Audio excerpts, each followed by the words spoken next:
Hello student, मैं कुछ एरोडोप की प्रॉब्लम सॉल्व करा रहा हूँ। कैपेसिटर के ऊपर हैं, तो ये प्रॉब्लम नंबर है चैप्टर नंबर 3 की एरोडोप बुक की 119 प्रॉब्लम। अब ये प्रॉब्लम ये है कि ये दो बैटरी लगी हुई है। इसका जो है इलेक्ट्रोमोटिव फोर्स E1 है और इसका E2 है। अब ये दो कैपेसिटर कनेक्टेड हैं, C1 एंड C2। अब इन पर चार्जेस पूछा गया है। तो इसमें होता क्या है कि जो चार्ज बैटरी के थ्रू, बैटरी तो चार्ज इधर से उधर उठा के फेंकती है। बैटरी में अंदर की केमिकल रिएक्शंस होती हैं, इधर से उधर उठा के फेंक देती है। तो अब किसी भी एक कैपेसिटर की एक प्लेट पे चार्ज Q मान लो, तो Q मान लो। अब ये एक बैटरी है तो Q है, तो इधर जो है क्या होगा, -Q, क्योंकि बैटरी तो ये किया होगा। अगर यहाँ Q डेवलप कराए तो यहाँ -Q, मतलब यहाँ से इलेक्ट्रॉन उठा करके इधर फेंक दिए बैटरी, तो यहाँ -Q होगा। तो यहाँ पर क्या होगा, फिर +Q, क्योंकि बैटरी के इधर उधर चार्जेस का सम जीरो ही तो होगा, क्योंकि चार्ज जंप करके तो जाएगा नहीं। तो Q, -Q, +Q और -Q। अब अपने को अगर Q की वैल्यू डिटरमाइन हो गई तो अपनी प्रॉब्लम सॉल्व हो गई। इन दोनों कैपेसिटर पे चार्जेस की वैल्यू आ जाएगी। तो इसमें अब आपको किरचॉफ का जो सेकंड लॉ है वो अप्लाई कर दो। तो आपको कि किरचॉफ का सेकंड लॉ क्या है, वो तो हमें नहीं आता, तो हमें सब आता है। कैसे आता है, क्योंकि algebraic sum of the EMF across the batteries and potential drop across the capacitances, ये और वो। तो अब आप कहीं से भी चलना चालू कर दो। अब मैंने जो चालू किया -Q/C2 लिया है, देखो आप यहाँ। तो कैसे लिया होगा, क्योंकि हम यहाँ से चले होंगे तो नेक्स्ट प्लेट का चार्ज लेते जाओ, C का भाग देते जाओ। जब आप पॉजिटिव प्लेट से नेगेटिव प्लेट पे जा रहे हो तो पोटेंशियल कम हो रहा है, तो -Q/C2। अब ये आगे बैटरी के इससे बड़े डंडे से छोटे डंडा, तो पोटेंशियल कम हुआ है। ये बैटरी का सिंबल है, ये पॉजिटिव टर्मिनल, ये नेगेटिव टर्मिनल, तो -C2।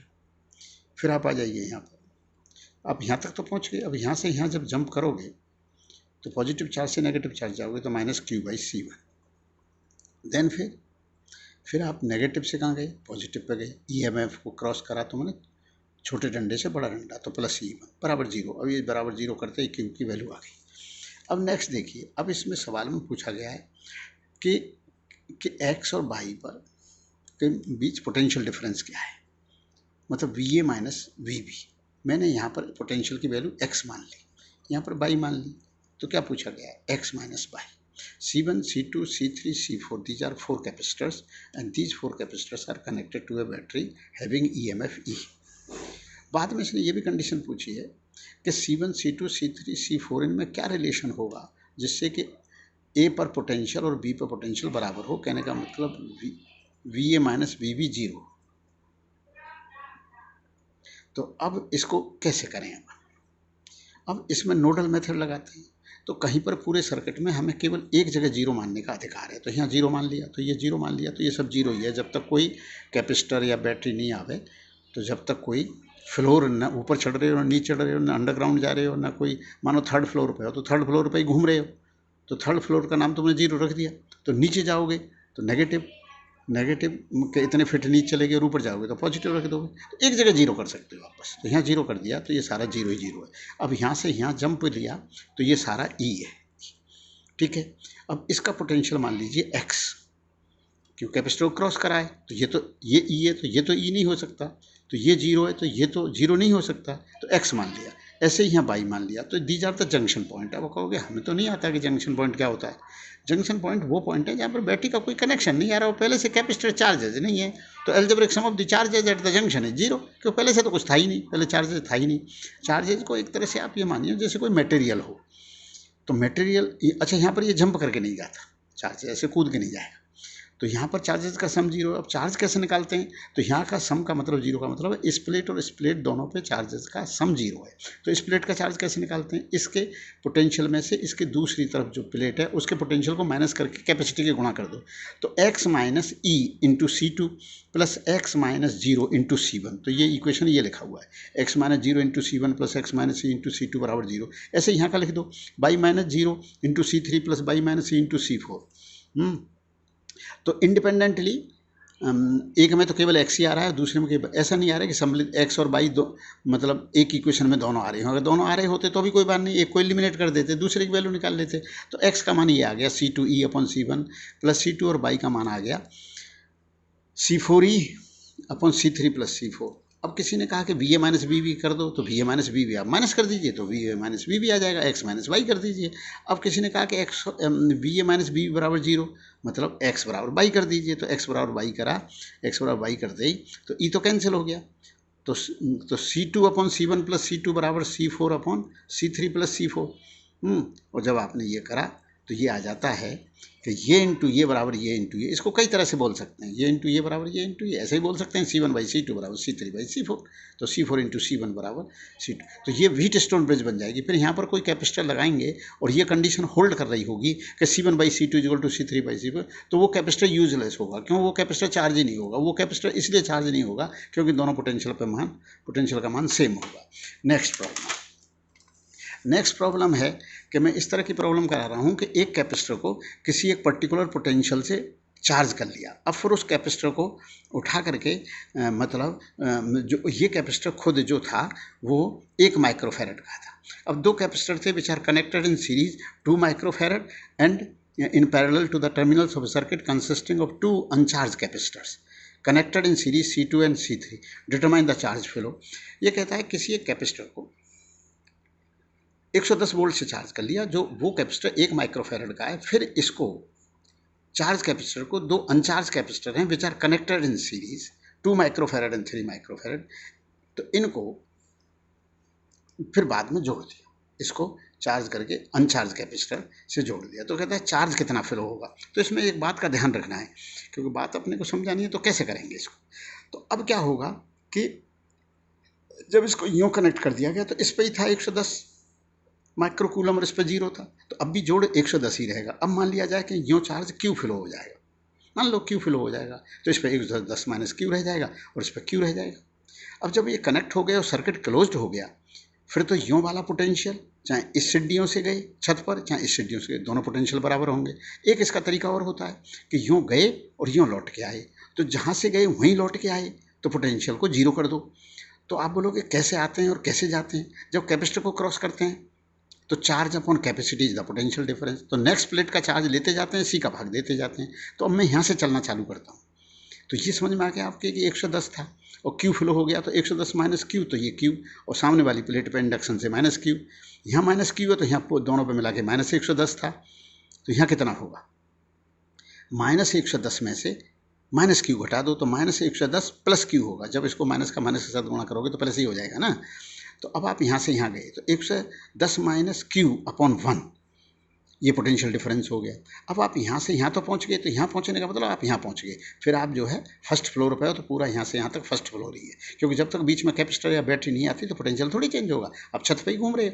अब आप यहाँ से यहाँ जंप मारते हो तो नेक्स्ट प्लेट का चार्ज लेते जाओ, C का भाग देते जाओ, ये तो कैपेसिटर का तरीका है। और बैटरी का क्या तरीका है, जब बैटरी के छोटे डंडे से बड़े डंडा को क्रॉस करोगे तो प्लस लिखोगे, बड़े से छोटा करोगे तो नेगेटिव लिखोगे। अब रेजिस्टेंस का क्या मेथड है कि रेजिस्टेंस को करंट की डायरेक्शन में यदि चलोगे तो माइनस IR लिखोगे और करंट की उल्टी डायरेक्शन में लिखोगे तो प्लस IR लिखोगे। कुछ जो है इसका साइन कन्वेंशन का उल्टा कर लेते हैं, तो उल्टा कर लेते हैं तो उसको क्या काम करते हैं, सभी चीज़ उल्टी कर देते हैं, क्योंकि दूसरी तरफ तो 0 है, सभी को के आगे माइनस लगा दो तो दूसरी तरफ तो 0 है। तो अब क्या हुआ, 110 minus Q upon 1 minus Q upon 6/5। ये 6/5 कैसे हो गया, ये 2 microfarad and 3 microfarad are in series में, तो 2 × 3 अपॉन 2 + 3, तो इनकी कैपेसिटी होगी 6/5 माइक्रोफैरड। सीरीज में जो इक्विवेलेंट कैपेसिटी होती है वो उससे भी छोटी होती है, जो सबसे छोटा होता है, और पैरेलल में तो सम होता है, तो पैरेलल में सम होगा तो कितनी होगी इक्विवेलेंट कैपेसिटी, उससे भी ज़्यादा होगी जो सबसे बड़ा होगा। तो मैं छोटी छोटी बातें में भी समझाता रहता हूँ कि कोई स्टूडेंट इतना ज़्यादा कमज़ोर है, उसको छोटी छोटी बात भी नहीं आती समझ में, तो वो मेरी बातें सुन के कम से कम समझ तो लेगा। तो 110 माइनस Q माइनस 5/6 Q बराबर 0, 11/6, तो Q आ गया 60 माइक्रोकूलम। आप चाहो तो चेक कर सकते हो। बोलो क्या चेक करें कि इधर से जो पोटेंशियल आएगा 60 के फ्लो होने पर तो यहाँ 50 रह जाएगा, तो 50/1 और इधर 60/6/5 बराबर बैठ रहे होंगे, क्योंकि ये पोटेंशियल डिफरेंस और ये पोटेंशियल डिफरेंस बराबर है, तो अब बैठ ही रहे। यहाँ 50/1 है, वहाँ 60/6/5 है, तो 60/6/5 भी 50 होगा हैं। तो चार्जेस जनरली अपन माइक्रोकूलम में लेते रहते हैं और कैपेसिटी माइक्रोफैरड में। अब इसके पीछे भी क्या कारण है, क्यों माइक्रोफैरड बनाई गई थी, वो बाद में बात बताएंगे, क्योंकि वो फैरड यूनिट बहुत बड़ी है कैपेसिटी। तो अब जो है तो अब बोलो हमें तो नहीं पता लगता कि बड़ी है छोटी है। भैया हमें इसलिए नहीं पता लगेगा कि हमें जो है कैपेसिटी के बारे में अपन डेली लाइफ में थोड़ी काम आ रही है। और कोई आदमी कहे कि भाई इस फलां आदमी का जो वेट है 200 kg है, तो आप एकदम चौंक जाओगे, क्योंकि आपको पता है कि 200 kg बहुत ज़्यादा होता है आदमी के वेट के रिलेटिव है। What charges will flow after the sorting of the switch के in the circuit through section 1 and 2। तो देखो ये प्रॉब्लम है कि ये C1 है, ये C2 है, ये E है, ये E है। फिर हमने इसको क्लोज कर दिया गया। तब इसने पूछा कि 1 और 2 रास्ते से चार्जेस कितने फिल होंगे। तो ये बड़े अच्छे सवाल हैं, बड़े इंटरेस्टिंग सवाल हैं। तो बोला इसमें इंटरेस्टिंग की क्या बात है? इसमें बात ये है कि हम क्या करेंगे कि जब स्विच को क्लोज करने से पहले देखेंगे इन दोनों प्लेटों पे मिला के चार्ज क्या है, क्लोज करने से पहले, और क्लोज करने के बाद देखेंगे इन दोनों प्लेटों, क्योंकि यहाँ पर इन दोनों प्लेटों पे जो चार्ज आएगा वो इसी रास्ते से आएगा, क्योंकि इस रास्ते से जो चार्ज आएगा तो अब इन दोनों घरों में या इन दोनों प्लेटों में कोई भी चार्जेस का सम चेंज हो जाए तो ये रास्ता है। अब कोई पूछे हमें तो इस रास्ते से पूछा हो तो केवल ये प्लेट देखनी है, बोला इस रास्ते का पूछना हो तो ये प्लेट देखनी है, और इस रास्ते का पूछना हो तो इन दोनों प्लेटों के चार्जेस का सम देखना है। नहीं समझ में आई बात आपकी?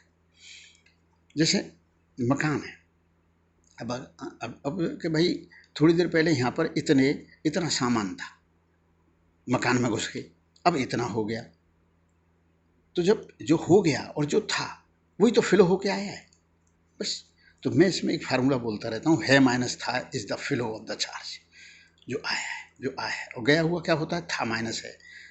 मानो 20 kg गेहूँ है, अभी थोड़ी देर बाद 30 kg हो गए, या थोड़ी देर बाद 10 kg हो गए, तो 30 kg हो गए तो है माइनस था कर दो तो 10 kg आए होंगे। और मानो 10 kg हो गए, 20 kg के 10 kg हो गए, तो है माइनस था कर दो, तो है माइनस था कर दो तो -10 आ गया। -10 का मतलब इतने आए नहीं, 10 गए। तो है माइनस था होता है आया हुआ जो है अभी, और जो था है माइनस था जो चार्ज फ्लो होके आया है उसे। तो ठीक है, अपन देखते हैं कि इसके क्लोज करने से पहले तो ये दोनों C1 C2 का ही में सीरीज में, ये तो कनेक्ट है ही नहीं, तो फिर चार्जेज है ये इतना C1 C2 upon C1 + C2 × E। तो ये इस चार्जेज को यहाँ मैंने Q मान लिया, Q - Q + Q - Q। तो इन दोनों प्लेटों पे इसको क्लोज करने से पहले इन दोनों प्लेटों पे चार्जेस का सम 0 था। अब जो इन दोनों प्लेटों पे सम जो होगा वही आंसर होगा इस वन के बाद। तो अब कैसे देखें? अब ऐसे देखो दूसरा सर्किट ये रहा, तो इसको ऐसे देखो कि यहाँ पर सब जगह 0 मान लो, एक जगह तो मानने को अधिकार है आपको, पोटेंशियल एक लेवल ही तो है, तो 0, तो यहाँ 0, तो यहाँ 0, यहाँ 0, बीच में कुछ आया तो है नहीं, इधर E है, यहाँ 0 तो इधर E है। तो इस कैपेसिटर की प्लेट्स के दोनों तरफ पोटेंशियल का मान सेम है। फिर कोई कहेगा आपने यहाँ 0 माना इसलिए सेम है। अरे आप कुछ भी मान लो तो भी सेम है, क्योंकि यहाँ जो मानोगे उससे E ज़्यादा यहाँ होगा। तो ये पूरा तो कुछ भी मान लो 10 है तो यहाँ कितना होगा? 10 + E। तो यहाँ 10 है तो वो भी क्या होगा? 10 + E। तो इस पे इन दोनों प्लेटों पे चार्जेस का सम क्या हो जाएगा? चार्जेस 0 हो जाएगा, क्योंकि no potential difference no charge, क्योंकि चार्ज बराबर होता है C × पोटेंशियल डिफरेंस। ये होता है चार्ज ये होता है। अब जो है क्या करें अपन कि यहाँ 0 हो गया। अब इस प्लेट के इस कैपेसिटर के अक्रॉस जो पोटेंशियल है इस कैपेसिटर के अक्रॉस जो पोटेंशियल है वो तो E है। तो यहाँ पर चार्ज हो गया -C2E, वहाँ हो गया +C2E। तो बस हो गया सवाल। तो बोला कैसे हुआ कि यहाँ पर कनेक्ट करने से पहले जोड़ जो था वो जोड़ 0 था, -Q और +Q। अब क्या हो गया? इस पर 0, इस पर Q1, तो कितना फ्लो आया होगा? Q1 - 0। ये आंसर हो गया। अब पूछा इस रास्ते से, तो इस प्लेट पे जो जाएगा उसके लिए यही रास्ता है, दूसरा कोई है ही नहीं रास्ता। तो पहले कितना था इस प्लेट पे चार्ज? प्लेट Q इतना था, C1 C2 upon C1 + C2 × E, और अब क्या है 0। तो कितना फ्लो आके आया होगा? मानो पहले समथिंग है, अब चीज़ 0 हो गई। मानो पहले +20 है, अब 0 हो गई। तो कितनी चीज़ फ्लो होके आई? -20 है, माइनस था इज द फ्लो। तो 20 था तो -20 फ्लो होके आ गया, तो उसी ने तो 0 कर दिया। तो अब क्या करेंगे अब बताइए आप। तो ये -Q फ्लो होके आ गया, -Q - C1 C2 upon C1 + C2 × E, और पहले से Q था, आप हैं, और अब इतना फ्लो हो के आ गया तो जीरो हो तो गया। तो हमने जीरो में से ही तो ये घटाया था, जो अब है और जो पहले था, तो है माइनस था is nothing but the charge flow, आया हुआ चार्ज होता है। तो ये एक फार्मूला है जी। तो ये एल.एस. शर्मा फार्मूला है, इसको याद रखो। अब देखिए यहाँ पर है माइनस था, यहाँ भी लगेगा। तो ये कैसे लगेगा कि यहाँ पर स्विच क्लोज नहीं है, तो ये अब 60 वोल्ट और 60 वोल्ट, तो 60 यहाँ से जीरो मान लो, तो ये 60 है और ये 60 है, तो वो 120 है। तो इन दोनों कैपेसिटर के अक्रॉस जो 120 वोल्ट है, लेकिन ये दोनों कैपेसिटर सीरीज में 2 माइक्रोफेरड 3 माइक्रोफेरड, 2 और 3 माइक्रोफेरड मिला के हो गए 6/5 माइक्रोफेरड।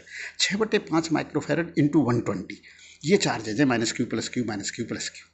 तो ये कितना बैठता है 144 माइक्रोकूलम। तो यहाँ minus 144 microcoulomb plus 144 microcoulomb minus 144 और प्लस 100।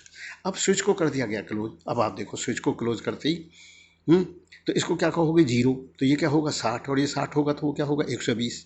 तो इस कैपेसिटर के अक्रॉस भी वोल्टेज क्या है इसका, बोलो 60 है, क्योंकि जीरो है तो 60 है, और 60 इंटू 3 तो इस पर 180 है इस प्लेट, और वहाँ पर 60 इंटू 2 तो प्लस 120 और माइनस 120।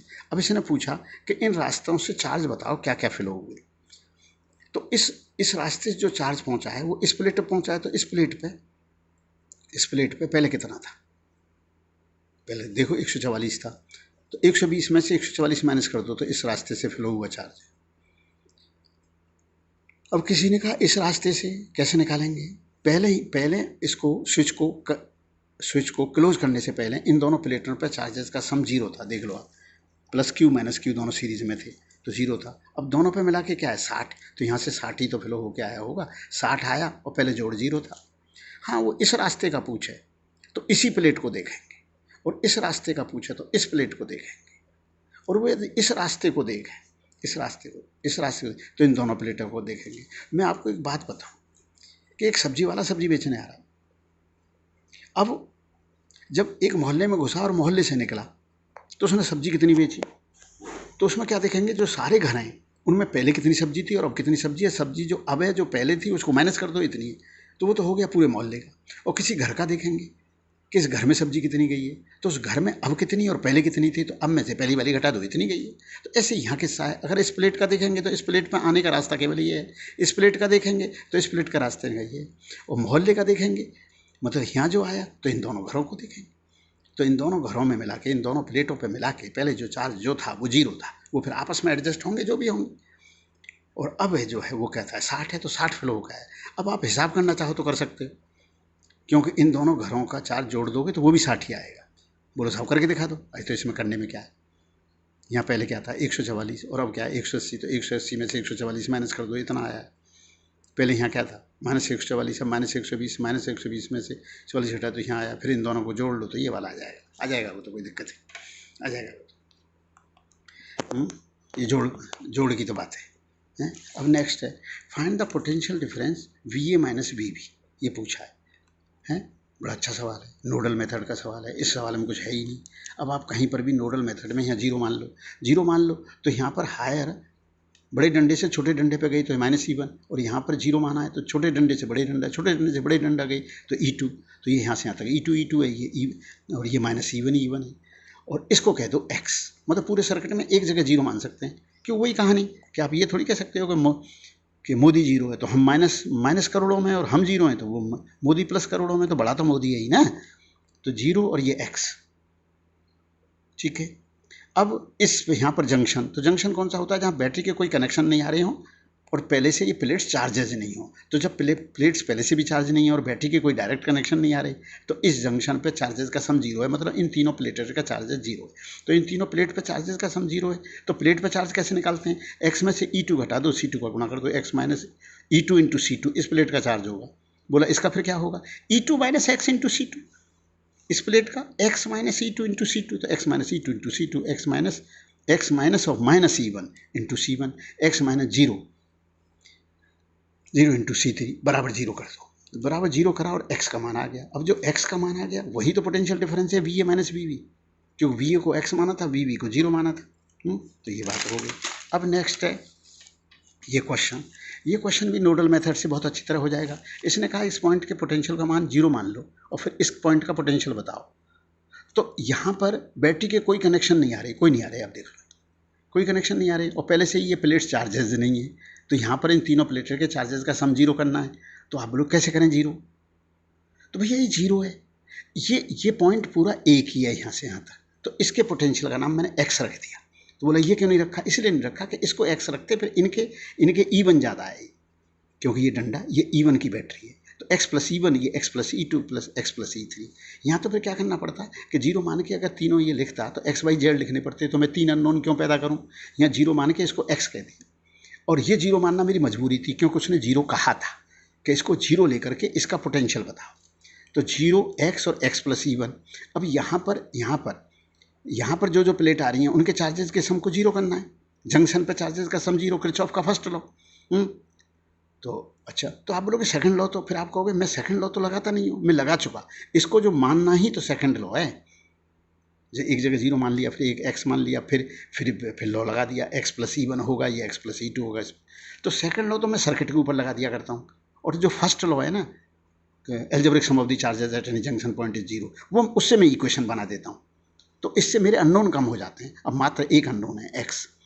तो जीरो माइनस ये x plus E1 into C1 इस प्लेट का charge, zero minus x plus E2 into C2 इस प्लेट का charge, plus zero minus x plus E3 into C3 बराबर जीरो। तो ये इसको सॉल्व करा, x आ गया, x में फिर E1 जोड़ दीजिए, क्योंकि इसका पोटेंशियल पूछा था इसके रेस्पेक्ट में, तो इसका पोटेंशियल इसके रेस्पेक्ट में x plus E1 minus zero है, मतलब x प्लस E1 है। जब x आ गया तो उसमें E1 ही तो ऐड करना है, तो x ये रहा, इसमें E1 ऐड कर दो, आंसर है।